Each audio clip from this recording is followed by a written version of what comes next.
Hi, everybody. Welcome. I'm Sherry Anderson, and this is a webinar on conscious aging called Ripening Time.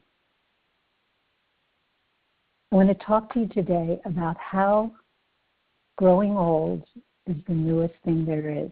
Actually, the newest thing there is. For the first time in human history, there have been so many changes about what it means to grow old. So I want to talk to you about why that's so important, and what the great challenges are, and how we can begin to meet them.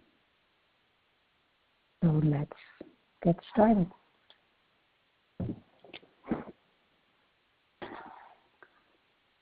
The first thing I want to do is I want to thank Guest House Retreat Center for hosting this webinar and for letting there be opportunities like this for transformational work to be communicated at the center, at the conference center, and also around the world. We're connecting around the world today. It's really amazing. Their tech whiz, Charlie, is going to be helping us with the webinar. And if you have any technical problems, push 5 on your phone pad and you'll get Charlie and he'll help you. There's a couple of details that might smooth your way. You can see me and hear me, but I can't see you or hear you. Later on, I'll be able to hear you. I'm going to be talking a while, and then you'll have a chance to explore some of the issues that are raised from questions that I'll give you, and you'll be working with a partner. Your exchanges with your partner will be completely private, okay? That won't be recorded. But later we'll have time for questions and comments, and at that point there will be recordings, and if you don't want to be recorded, don't raise a question or else text. And I'll give you some details about that later. One more thing. You can maximize your video to be a full screen, so look around and see how you want to do that. If for some reason you can't see the video, move the windows that might be covering it up. And also you'll notice there's a flower icon on your taskbar or on the dock, and if you click that, it'll bring the video to the front. Okay? All right. My own time of being a real beginner with this webinar. So the title of this webinar is Ripening Time, Exploring Conscious Aging. That's the official title. Here's the real title. The real title is Ripening Time, A Course for Beginners. Okay? Because we're all beginners. You've never been old before, have you? Neither have I, as far as I can remember. So that's the first part. We think, we don't just think, we believe that we know what aging is, unconsciously, and maybe half-consciously. We remember what aging was for our grandparents, maybe for our parents, for our aunts and uncles. We look on television, we see old people, we think we know what it's all about. So one of my friends said, our beliefs about aging are hidden away by the elves of childhood, and they got formed when we were 5, 6, 7, 8, 9, 10 years old. So think about that. If you're over 60 now, your ideas about what getting old is got formed by people who were born before 1900, by your grandparents, or your aunts and your uncles, or the mayor in your town. That's really important. We're not going to go into it today, but I really want to point to it for you. if you notice that you're thinking, oh yeah, I'm just getting old, it's like, where'd you get that idea? What makes you think you know what getting old is? And then see what happens, see what might open if you let that question come.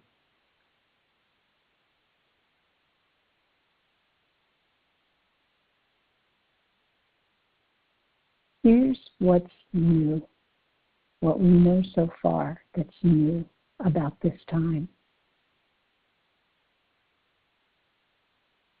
Since 1900, a generation and a half of age has been added to the average life, especially in the West.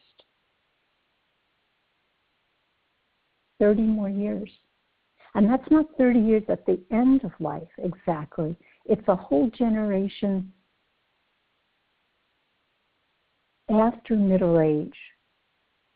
So people have names for this. They're calling it the age of active wisdom.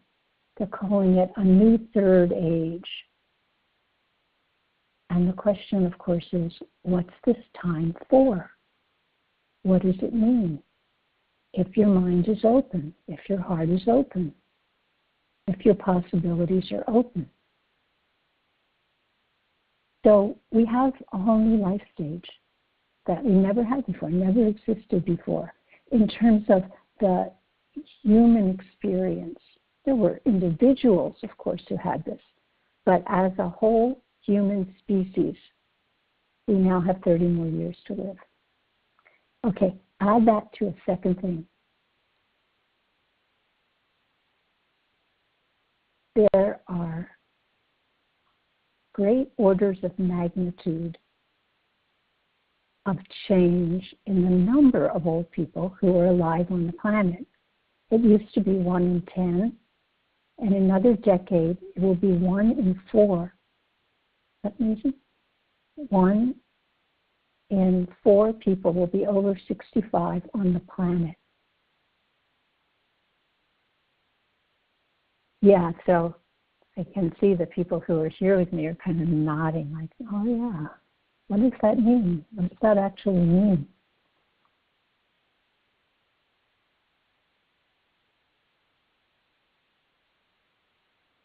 What it means if you read a newspaper is terribly bad news. Like, oh God, we're going to have to take care of all those people. And how are we going to do it? And what about insurance? So that's one perspective that you're getting about what old age means.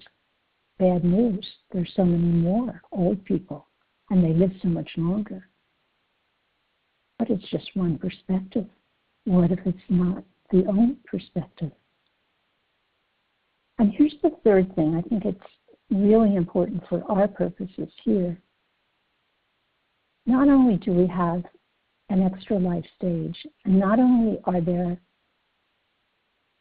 going to be 1 in 4 elders on the planet, but many, many of us have a chance like we've never had before in human history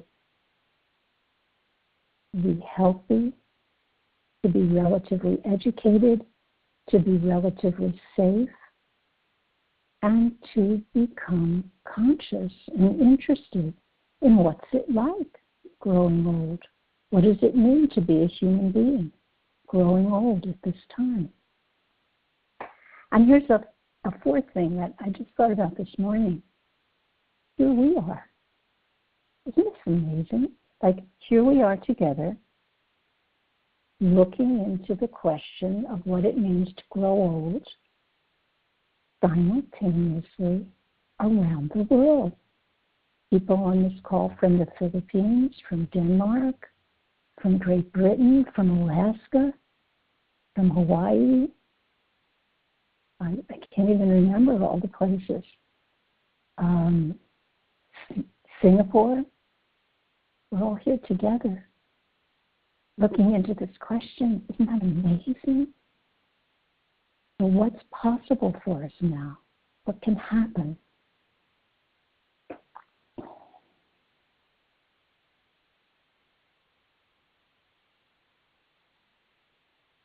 that question, what can happen and what's possible for us.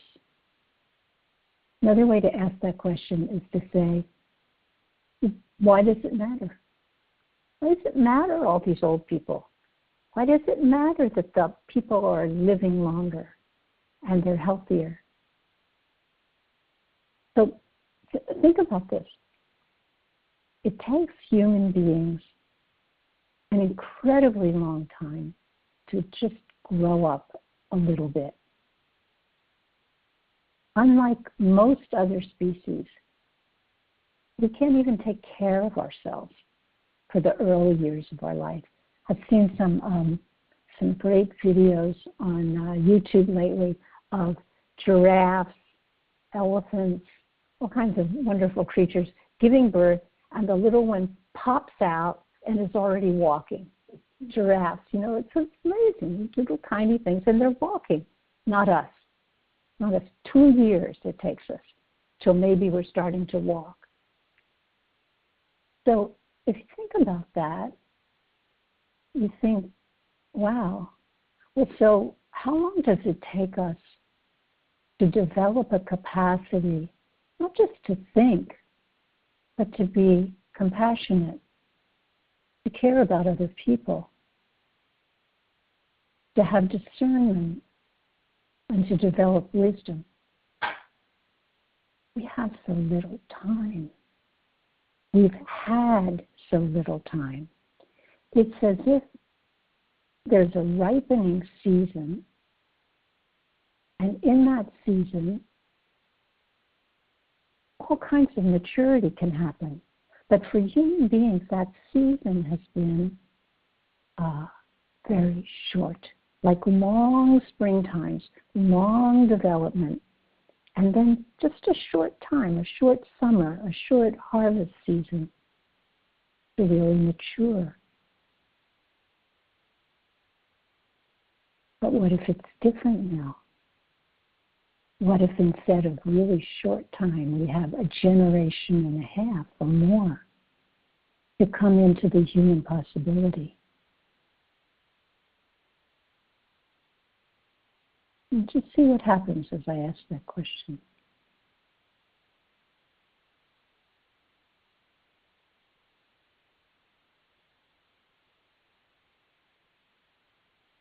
It's really interesting what we think about in terms of human accomplishment are usually Olympic athletes, great basketball players, great Albert Einstein, great far-out accomplishments, and in spiritual life also, remarkable individuals who've been able to develop a certain kind of realization.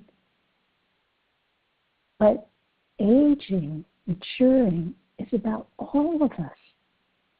What's possible for us now as a species to grow into what we can be? This used to puzzle me a lot. I used to think about it when I was a child with my grandparents. And I'd see my grandparents, and I knew they were supposed to be wise because they were elders. But they didn't seem so wise to me. They seemed bitter and sad and shut down. And I couldn't figure it out. And a friend of mine, I was talking to this about, he said, I think human beings are like fruit, wild fruit on trees. And a lot of it just is shrunken and bitter and doesn't get enough nourishment. And then sometimes some of it is incredibly full and juicy and mature. And that's the interesting question. What lets that happen? So that's the question we're going to be interested in this webinar. What lets that happen? That richness of human maturity, of the possibility, not It's not there for everybody. But how do we digest the long years of our experience so that they can transform us? So that we can become whatever it is to become a human being. You can't know that if the lifespan is too short. You don't have time. You die in childbirth. You die early. You're trying to survive. But if there's enough time and enough support and enough consciousness, what can it be? What can we discover about what it means to be a human being? So here's a pivotal question. If all this is true, if it really matters, if it's a matter of great human consequence, what the inner experience is of growing old, how come we're not interested? How come we're not fascinated? How come, as we have experiences that are typically known as growing old, we don't go, that's interesting. I wonder what I experience now. What's it like for me to feel this? A couple of years ago, I was working with someone who had been was a long-time student of meditation and a long-time Diamond Approach student, and I considered her to be quite a lively person and interested in inquiry. And she'd had a fall, and then she'd had another fall, and she was really experiencing a lot of limitation in her life. She was in her 70s. So I said to her, so are you inquiring about how this is for you? And she went, no. And I said, why not? She said, I didn't think about it. It just didn't occur to me to inquire. It's like, that's what happens when you get old, right? So then as I went on and I started working with other groups of people who were long-time meditators, inquirers, my colleagues, my friends, my students, I would ask them, so are you inquiring about this? No. Why not? They didn't know. So I got curious. Of course, I started to notice that I wasn't inquiring about it either, right? Because I'm a beginner, because we're all beginners, because we don't know that this experience of growing old is so important. It's a doorway, a portal, an opening into what maturity can look like. Here's what I found out, or what I think so far, let me put it that way. We actually, it doesn't occur to us that this is a question we need to be asking, that it is a matter of great human consequence to our world and to ourselves. Why not? Why doesn't it occur to us? We're interested in all sorts of things. How come I get so angry? How come I'm sad? What's happening now? What's it like to feel so spacious and open? We're interested. How come we're not interested in this? So the first answer is we don't notice. But the next question is, why don't we notice?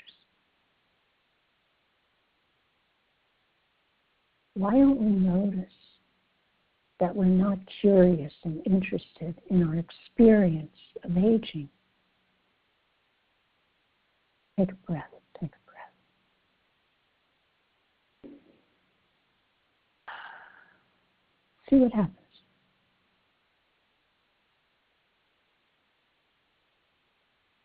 Here's one kind of answer.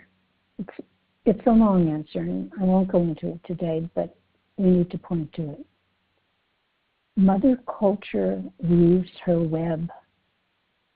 Mother Culture weaves her web of what's true, what's real, what's interesting, what's worth paying attention to, and what you need to turn away from run away from, turn your back on. My brother bought me a book a couple of years ago with a bright pink cover called Younger Next Year for Women. He had his own book, which was Younger Next Year for Men. We try to be younger next year. So there's the whole cultural background. There's what I mentioned earlier about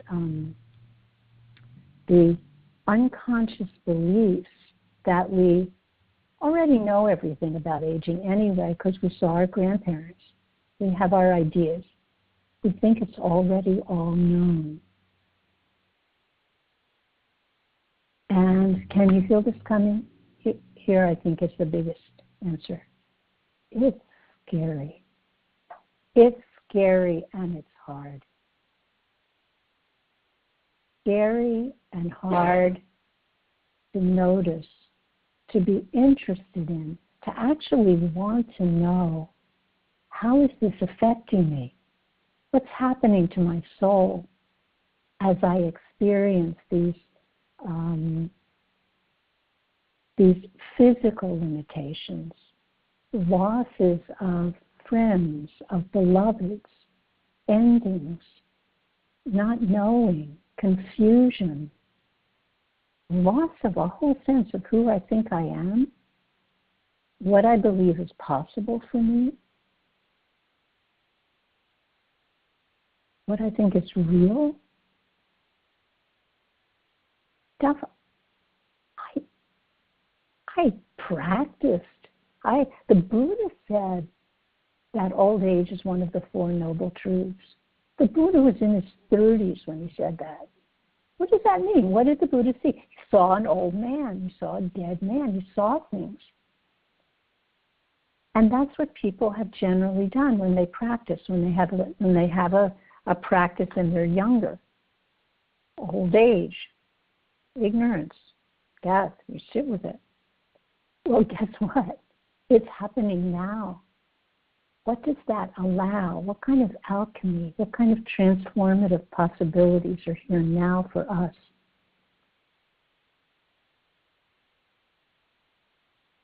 I talked to someone a little while ago, and she said, I've been a Buddhist for 40 years, and I thought I understood impermanence, and I just turned 70, and guess what? I'm starting to understand impermanence like that. So the pivotal question, why aren't we fascinated? Because it's scary, because it's hard, because the culture doesn't support it, because we believe we know all there is to know about growing old. And then what does that cost us? Well, it costs us a great loneliness, because it means that we're turning away from what's actually happening to us, from the inside knowing, from the inside exploration. Very lonely when we turn away from ourselves. And it costs us walking past a portal, a doorway, to what is most real, and to what it might be to actually mature into a real human being. So,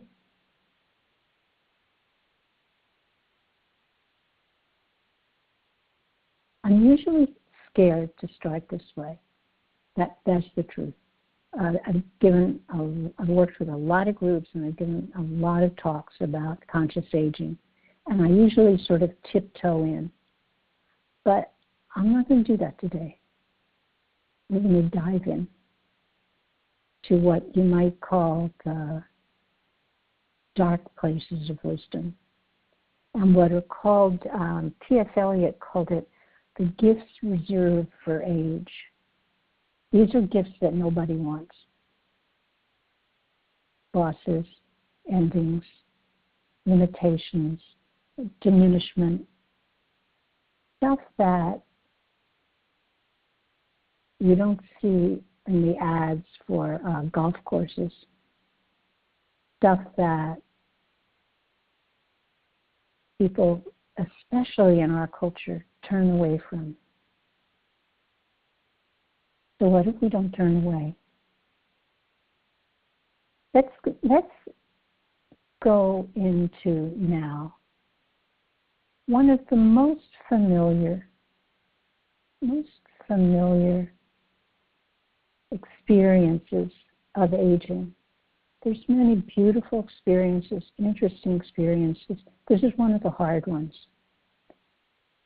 Losses.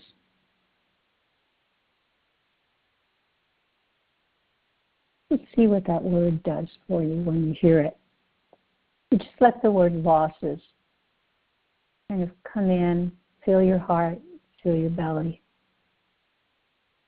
See what kind of resonance happens. So you don't lose. We don't say you lose something unless you love it, unless you really care about it, unless it's important to you. You don't lose a cold. You don't say, I lost that ache in my shoulder. You say, I lost my mother last year. You say, I lost my job. I lost my house. I think I'm losing my friends. I just don't get around much anymore the way I used to.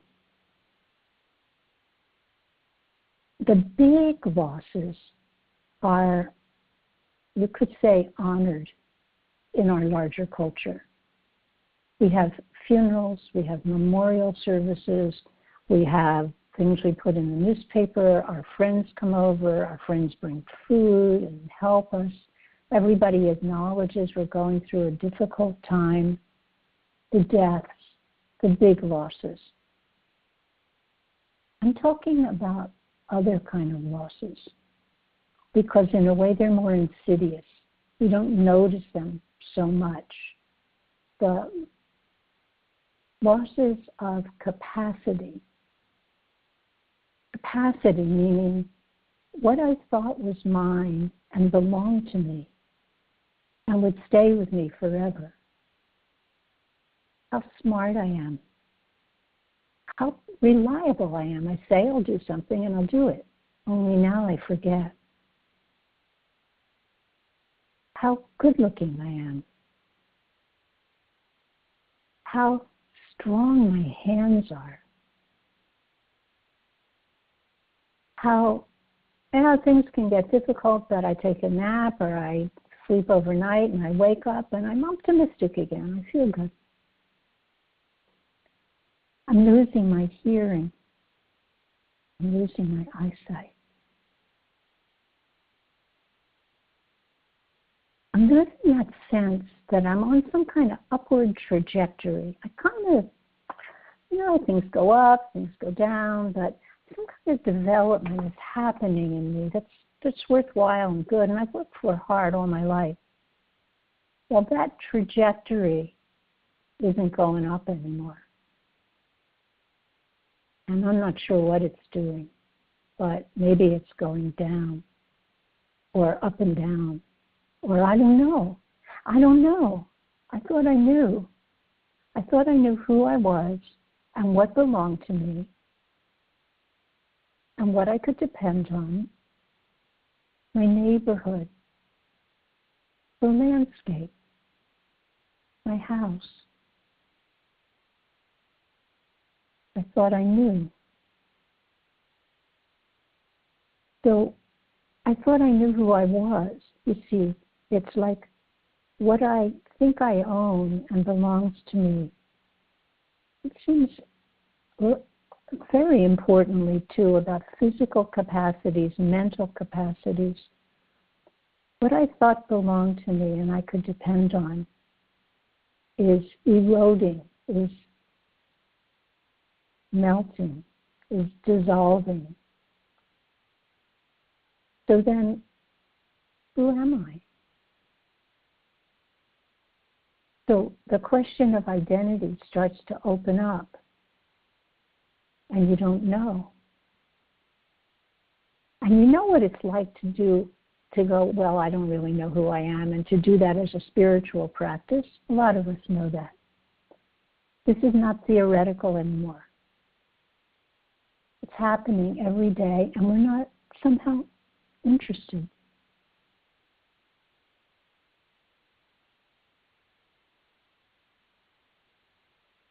But what if we were?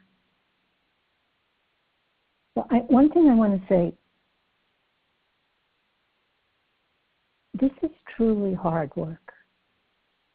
And I think one of the things that makes it so hard is to not have others who share our genuine interest, curiosity, really want to hear this. One of the things I discovered was working with a very large group of people who had been inquiring and meditating for very many years. But they got together around the topic of growing old.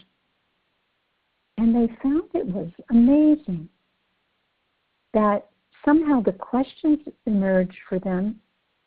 They wanted to hear each other. And they said, we haven't asked these questions because we were embarrassed. We thought the other people wouldn't be interested. We thought it wasn't particularly spiritual to ask these questions because it hasn't been named in the spiritual paths we know as a particular interest. Like, what's maturity? We have some idea about what maturity is, and it's like a mountaintop and it stops there, and then it's sort of all downhill. But what if that's all wrong? What if we actually don't know the inner truth of what it means to mature as a human being over the entire life cycle? What is it that's going to let us digest our experience? Well, questions like this. What does losing mean? There's other words. People use words like limitation.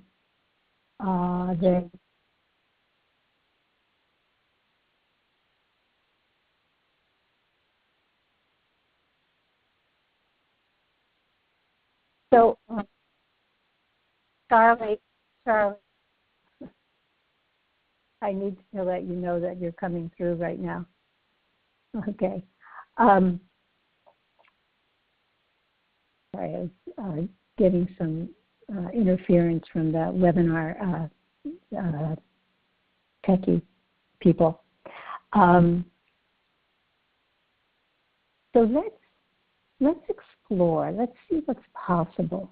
Okay, we're going to do an inquiry, and I want to tell you how we'll do this first. Give you some guidelines for the inquiry, and then I'll give you the questions. So let's see.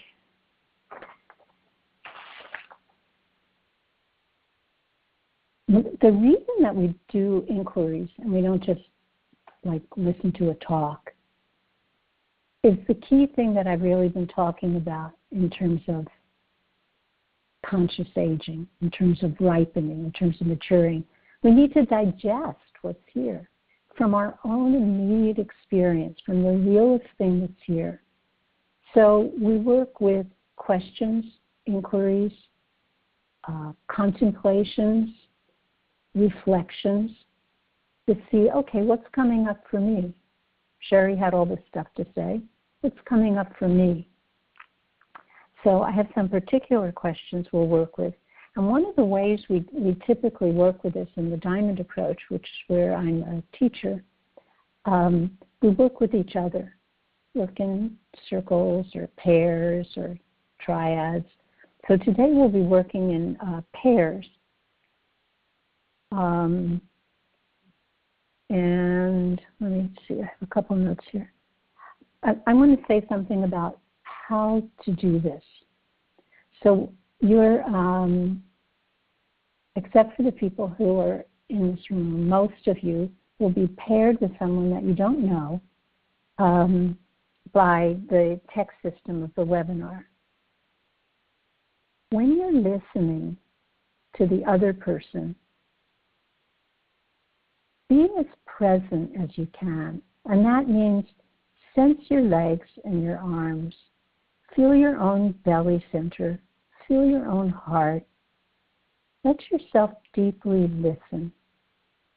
You don't have to do anything at all. It's about your being here, immediately open. And the same way when you're speaking, this is not to entertain some other person. This is not to inform anybody. This is about allowing the truth of your being to be expressed, to come through, and that process is like priming a pump, and then the flow starts to come.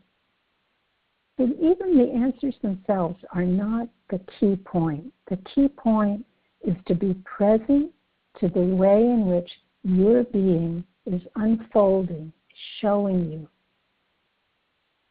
is coming into a being rather than a doing. And it's very interesting. I hope you'll find that to be true. We're going to work today with two kinds of questions. The first kind are called repeating questions.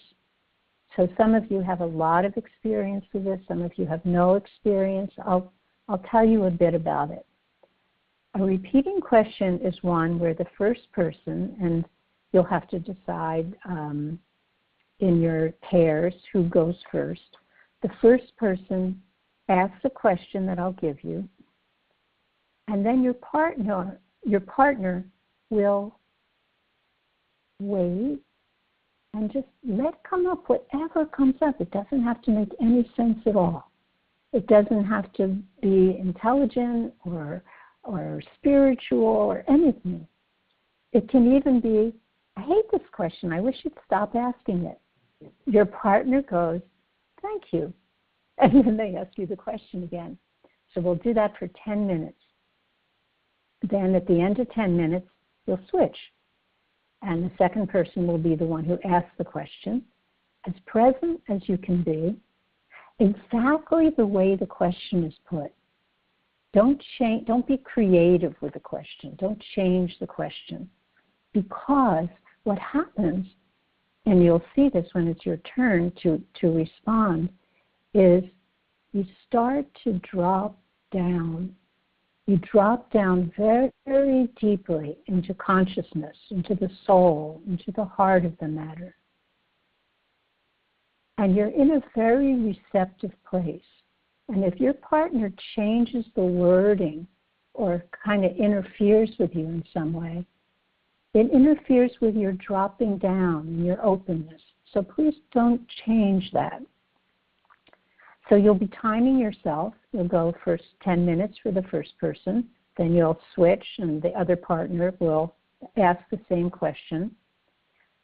And when you're done with that, move right on to a second repeating question. And I'll tell you those questions in a minute, and we'll also post them on your screen so you can read them off of that. And then after you've done those two repeating questions, there's one more kind of inquiry we'll do, and it will be a monologue for 10 minutes each person, in which you'll have a chance to reflect on your experience with the repeating questions. And again, the first person will have 10 minutes not interrupted, not commented on by the second person, but the second person is present. They're holding the field of consciousness, the field of awareness. And then at the end of the 10 minutes, switch, and the second person does the monologue. And then you'll have about 5 minutes just free time, and we'll come back for some questions and comments. Okay, so now we want to...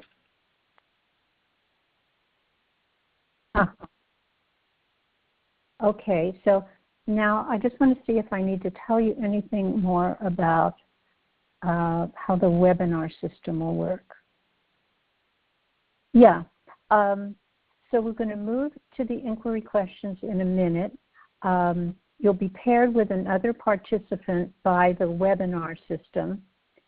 You will be able to hear each other, but not to see each other. And please be aware that the sharing that you do needs to be held in the strictest confidence, with real care. Whatever your partner says to you is not anything that you share with anyone else.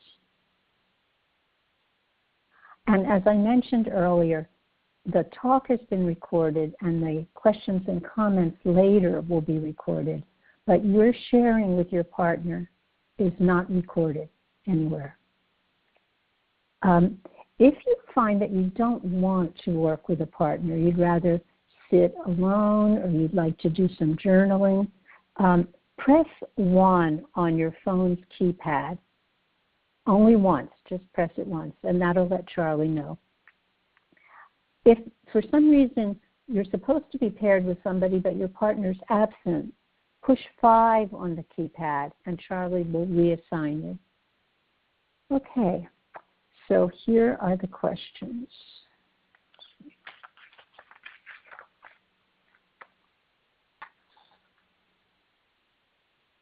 So this first question, as I said, is a repeating question, 10 minutes for each person. Tell me an example of how you turn away from your experience of limitation and loss. So Charlie, you can put this up now.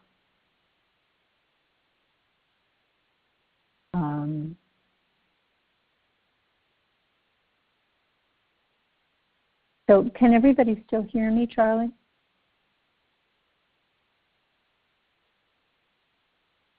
Second question. What's right about turning away from your experience of loss? Repeating question, again, 10 minutes each person. And then after those 2 repeating questions, which will be a total of 40 minutes, then you'll do a monologue, a time for reflection and deepening, 10 minutes for each person. Take all that you're aware of from the 2 previous questions and reflect on how that's touching you now and what you're learning from it.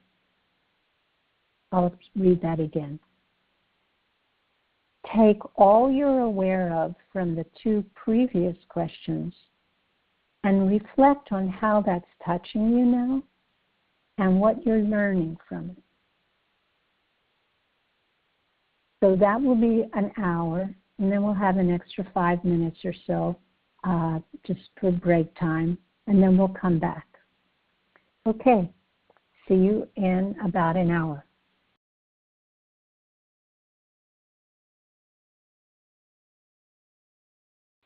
So the space is open, and I'd love to hear how was it for you to do the repeating questions, and especially what you can see from where you now are about what touched you and what you feel like you were learning from it. So my name is Barbara, and what touched in the repeating questions over and over again was the really deep fear of loss and limitation, and the concern that if we give into it and not try to compensate all over the place, it'll just get worse. On the other hand, as we went along this... Hold on a minute. I just want to make sure that... Charlie, can you hear Barbara ask the question? Oh, I'm going to have to repeat your question. Okay, so Barbara's here with me and a number of other people who are part of our live audience, and she's saying that as she worked with the repeating questions, it felt like the sense of limitation and loss and the effects of it got deeper and deeper, and the fear that came up was this is just going to keep getting deeper and deeper, and it's not going to end. Did I say that right, Barbara? Yes, but things are going to just get worse. Things will just get worse. I'm talking in now, maybe better. And on the other hand, since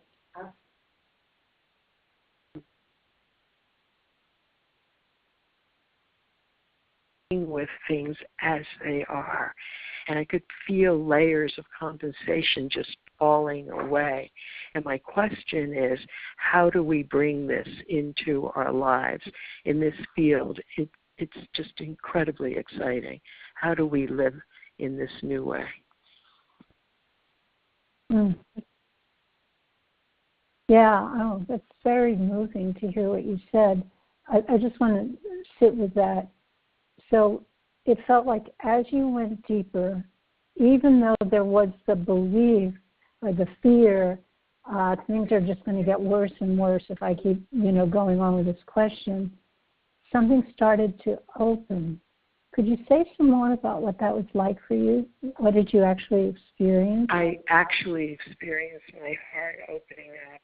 I experienced excitement. I experienced relief. I experienced real relief. There really is a new way of being with this.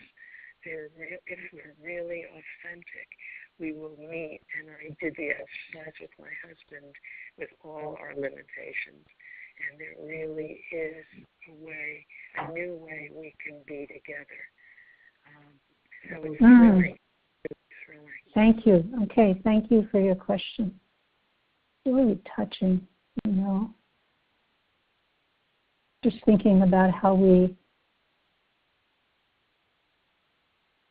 believe we're so honest with each other, and we do all we can to be there, and yet there's something about inquiring together in a circle of people or with a community of people who really recognize this as a spiritual path, as an alchemical process, as a transformative process that seems to allow a deeper kind of opening, something, oh boy, everybody in the room's nodding, something quite genuine and real.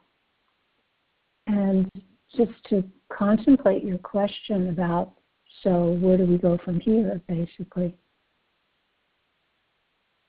I think this takes support.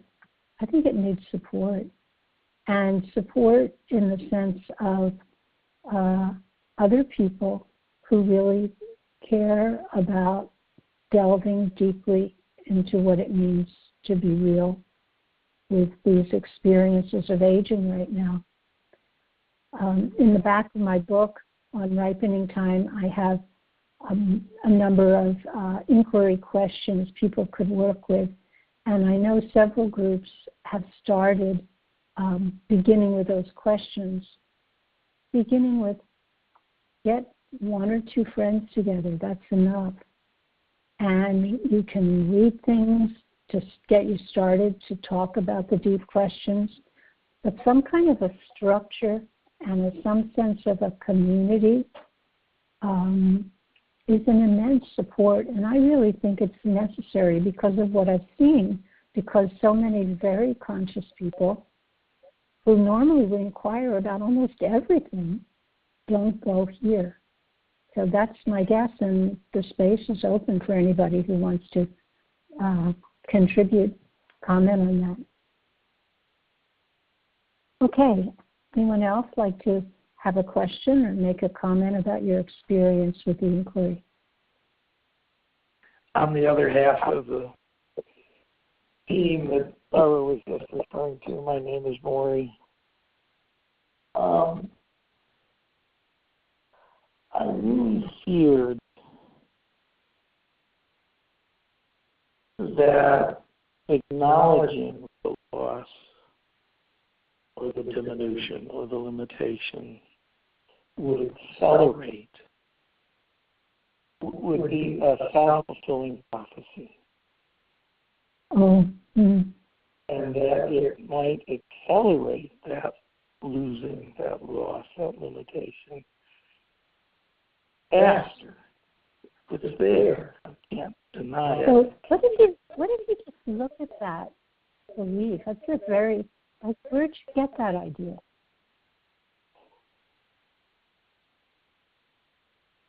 I can't point to an example, Sherry. No, It's not an internal. example. No, I can't say that I saw it from the outside and I said, oh, that's going to be me. It was entirely internal. It was my own internalized belief. And part of it is if I see the differential between what I thought was competency and what I'm concerned about the loss of that competency. If the gap has gotten this large already, it won't get even worse if I believe that that's all there is, that there's only a downward trajectory. So if you just feel into that right now, and you notice how that, as you're aware of that expectation, that belief, and you feel into what that feels like. Oh no, if I pay attention to it, it'll get worse. And a lot of anxiety in my solar plexus and some sadness in my heart.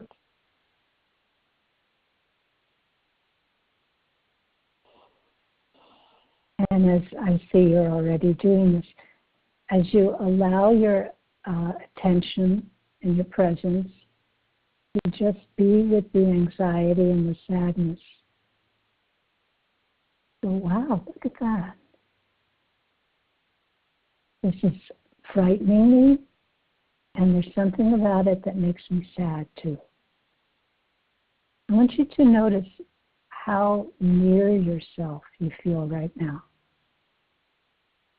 And I see you're nodding, yeah. And then there's that part of me that wants to deny it all, that wants to fight back. And you're aware of both. So you're aware of coming nearer to yourself and familiar kind of pattern, cycle of, no, fight this, don't fall there, don't go in there. Absolutely. So then just noticing, how is it to be present to that whole picture? The fighting and the nearness. And you don't have to do anything. All right. You're just present to the whole experience.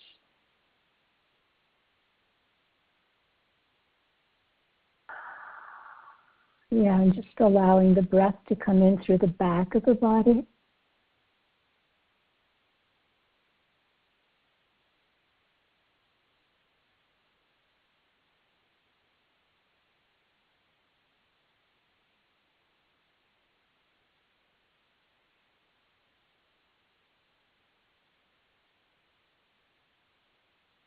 The sadness is building. That's less anxiety. It's mainly the sadness.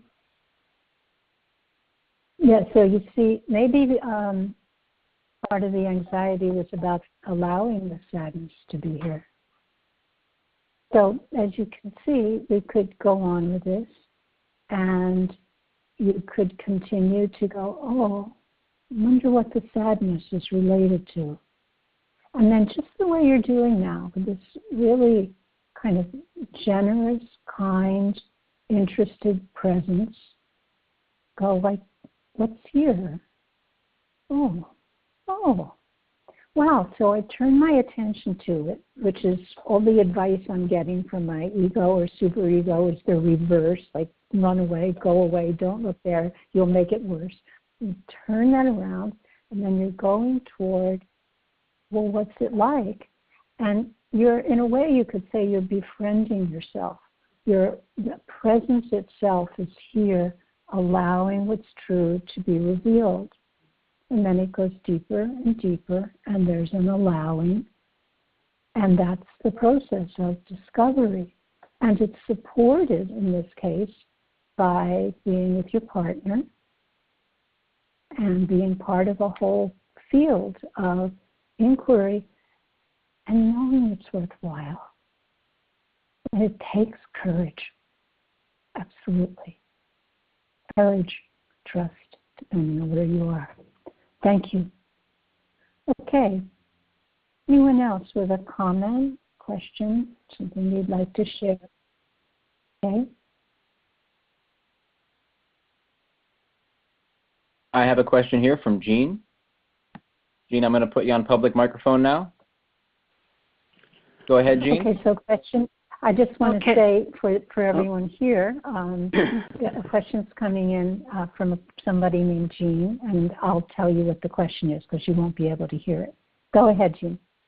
Okay, thank you, Sherry. I have two. I don't have questions. I have just two different things I'd like to say, and I'll try to keep it Charlie, brief. her voice isn't coming through. Jean M. Yes, can you hear me? Yeah. Maybe she changed her mind. No, I'm here. I do have a couple text questions here, Sherry. Did you get those? No. All right, I'll read this one off for you. Okay. Pam asks, why did you choose to ask the question, tell me something that's right about turning away from experience of loss versus turning inward?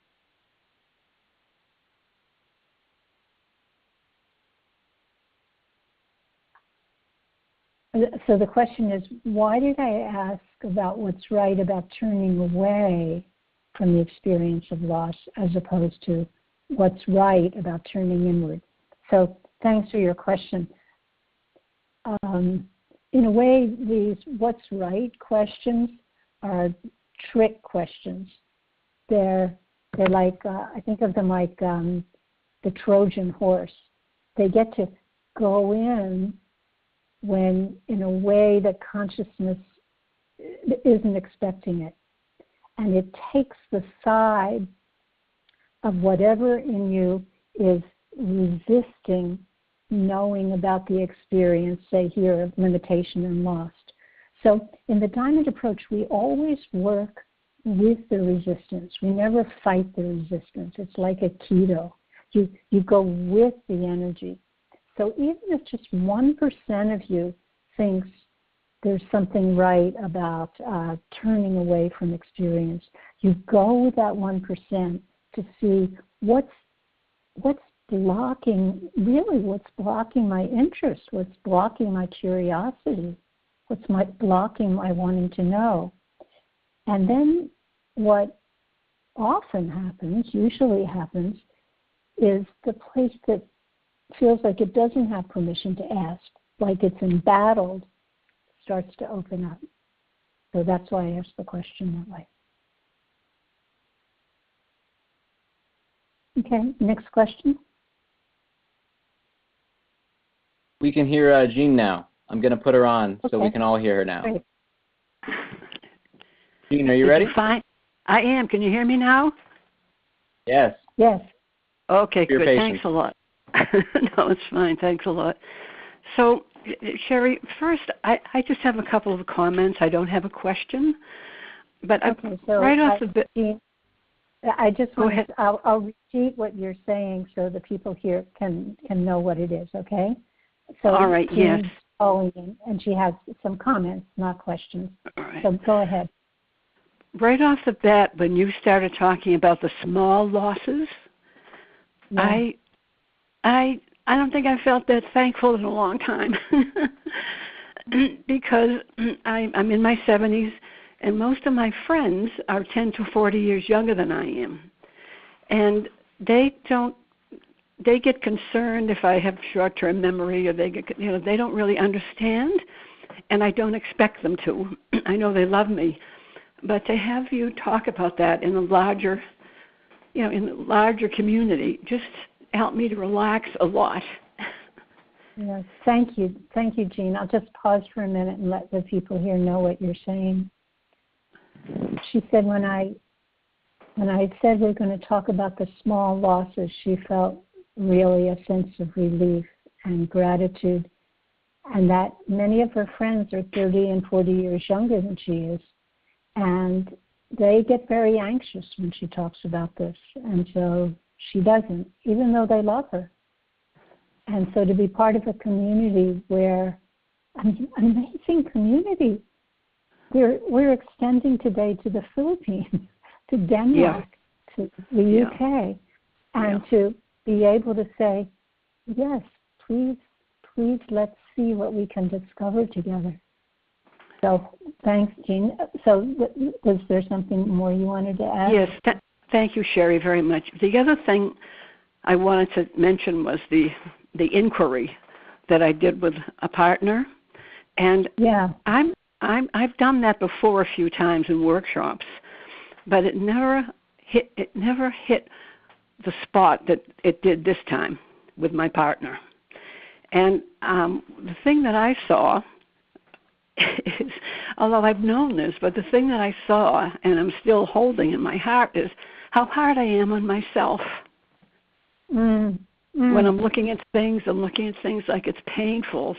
Still, I'm in my 70s. I've been on a path more than half my life, and I still haven't gotten free from being hard on myself. And so I felt I was glad to see that in a deeper way than I've ever seen it, and I can continue to look at that and see what happens. That's wonderful. Let me just say that for the people who are here. So Jean says that she's done exercises like this before, but somehow it's never gone in the same way that it's going in today. And what she's seeing is how hard she is on herself. She says she's 70. She's been on the spiritual path over half her life. And she didn't realize how hard she was on herself. But working with a partner in the context of the inquiries, she's really in touch with that now, and she wants to pay attention to it. So actually I'm 74, Sherry. But that's all I have to say. I'm just really, I'm filled with gratitude. I'm just filled with gratitude, and somehow or other I'll find out how to keep in touch with you in this community. So thank you very much. Yeah. You're welcome. Thank you for calling. She said she feels very grateful.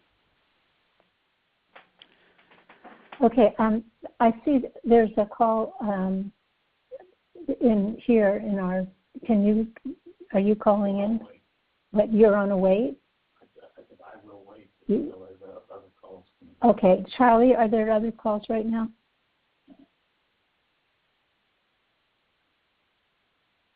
No other calls, Sherry. We have one more text question. Do you have one from the live audience they'd like to go? Yeah, you can do the text question. Okay, here we go. Martha asks, what are and where are the spiritual teachings on aging? Oh, that's a big one.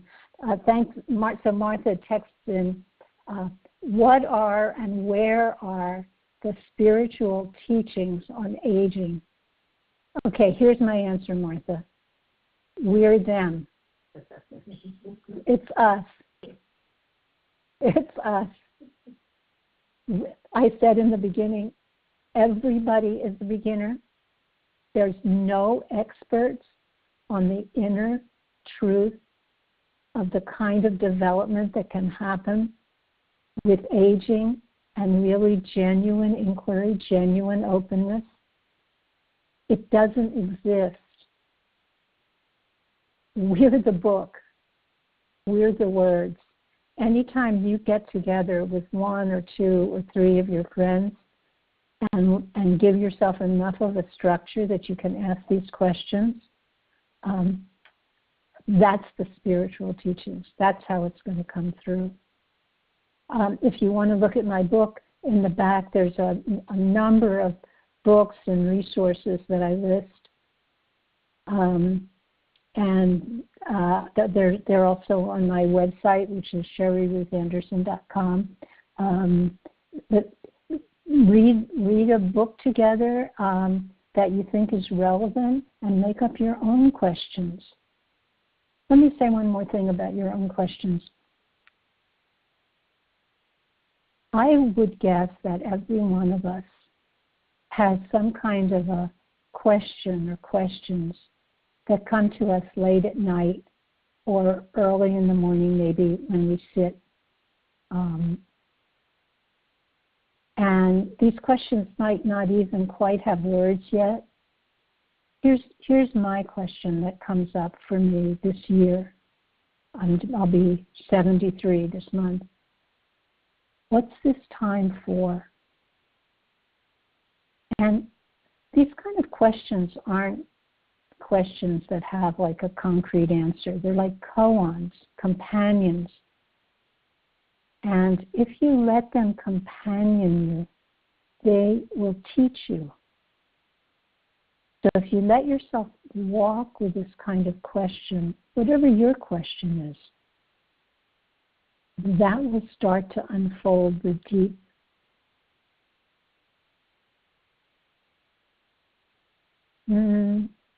spiritual teachings, the deep truth that's available through your soul, through your particularity right now. So read the book. Thanks for that question. Okay, there's someone here who would like to ask a question. Well, I have a comment. My partner and I went through the same things that Maury went through. And we arrived at an interesting place, which was that what we realized is we were looking at physical illness type declines in our life. And we kept looking at where we've been and where we are now because we're used to inquiry. But we hadn't projected it into the future. And so the future of inevitable decline, the future of loss, the future of loss of life purposes, the future of not being able to see well or function well physically was really daunting, and it was leading to a place of sense of decline and disappearance. But when we got into the what's right about doing that, of course, we'd already gone through the resistances, and so what we were saying, well, nothing right about that. Well, what's going on here? What do we want to know about? And this realization was that, I see. All the things that are losses are like add-ons to our real self. Our identity is caught up with, I'm losing this as if it was part of me. I'm losing that as if it was part of me. But I'm not that. And if I'm not that, then what am I? And the answer was, I am that that's the light. And so I at least experienced a column of golden light through my body. And that sense of, I'm not those things that I'm losing. They're just things we had as we aged that we were having to let go of. That was the big realization. I'm not those things. I'm the light. And I'm the light of presence, the light of consciousness, and that was a beautiful ending to the process. Do you want to speak of anything on that, Yolanda? No, You'll have to say. No.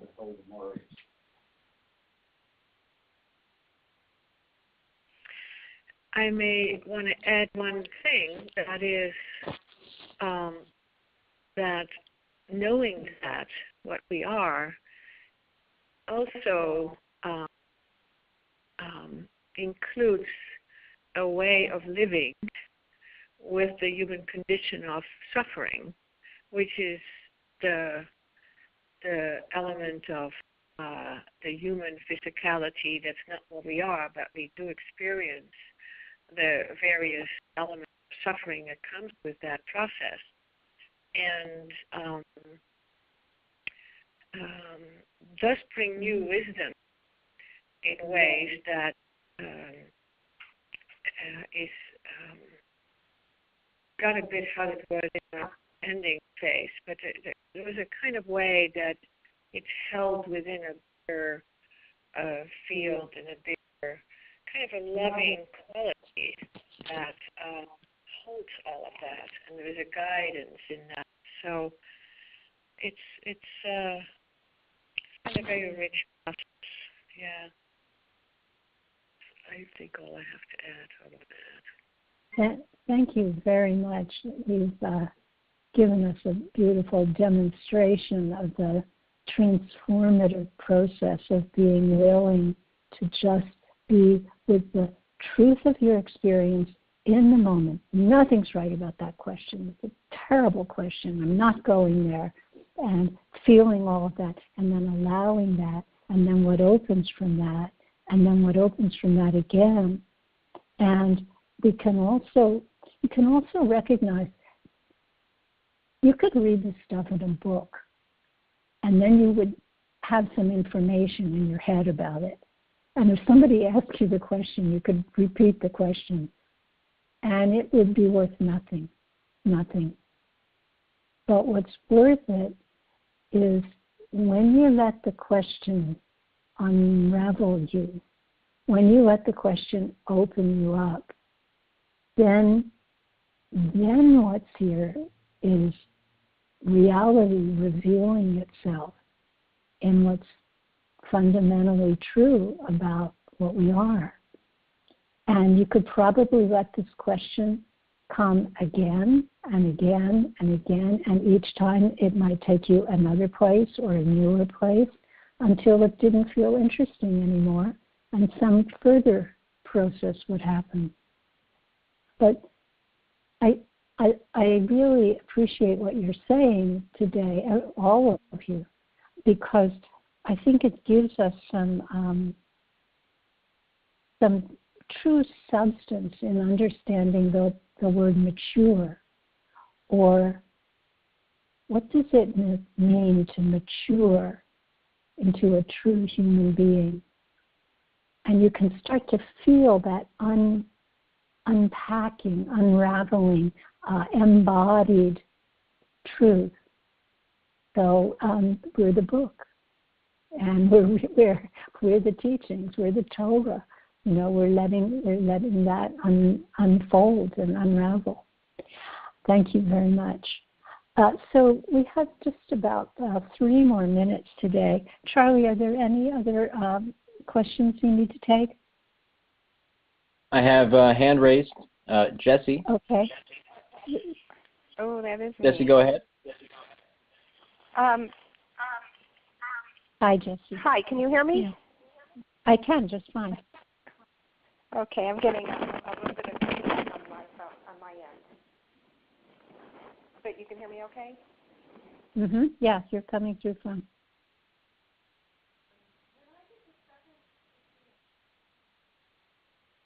Oops, now I can't hear.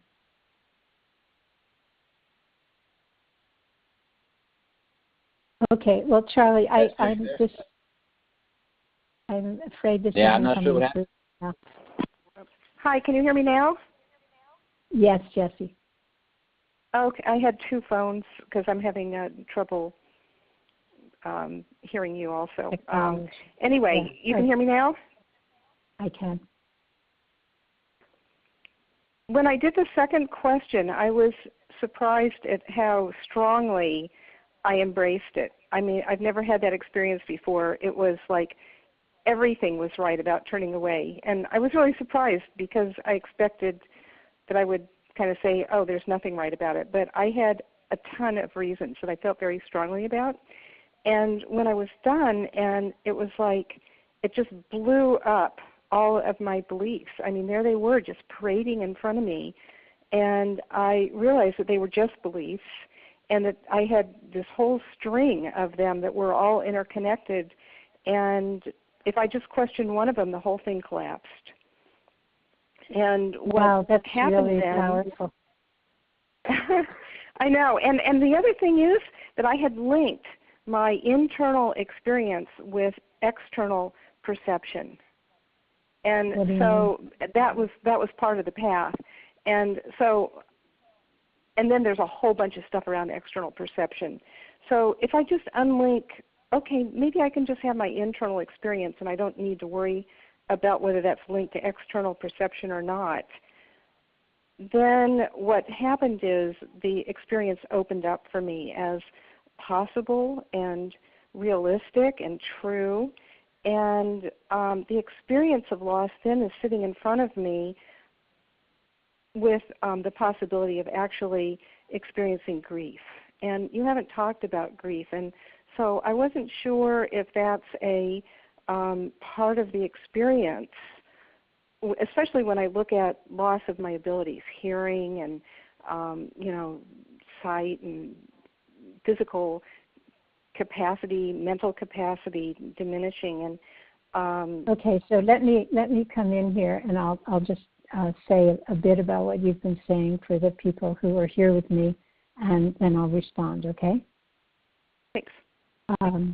So Jessie was saying that to her great surprise, when she did the second repeating question about what's right about turning away from your experience of loss, she had a zillion things that were right and a lot of passion around what was right about turning away from her experience. And she didn't expect that at all. She thought she'd go, oh, nothing's right about it. Wrong.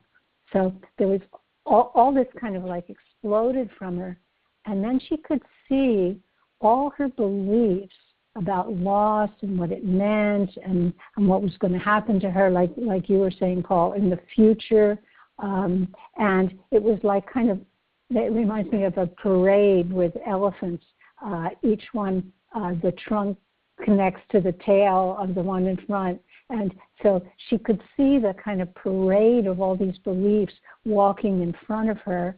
And then it just started to open up, and what happened was she could see the way she linked her experience, her immediate experience, to all these physical consequences in the world and where that would go and what that meant, and it unlinked for her. And then when that unlinking happened, she began to feel grief, and she wondered why I didn't talk about grief and if that was part of this. And the answer is yes, of course. Of course. The response of the heart that comes as grief is definitely part of this, can be part of this. And then where you would go with this would be to just notice what it's like to let yourself feel the grief, to let your heart feel the grief, to let your memory feel the grief, to whatever the grief is, to let it come. And this is where it's important to be embodied and present, to be able to feel your belly and your arms and legs, to support the grief and feel it. And then at some point, probably you'll begin to wonder, what am I grieving? And who is grieving? And what's it like simply to grieve? And what happens then? What's here now? You can feel it's a very deep process. Okay, thank you. Thank you, Jessie, for your question. And it's time to conclude for today. Thank you, everybody, for participating, everybody who's here in the room, everybody who's here in all the spaces that we can't see but we can feel today.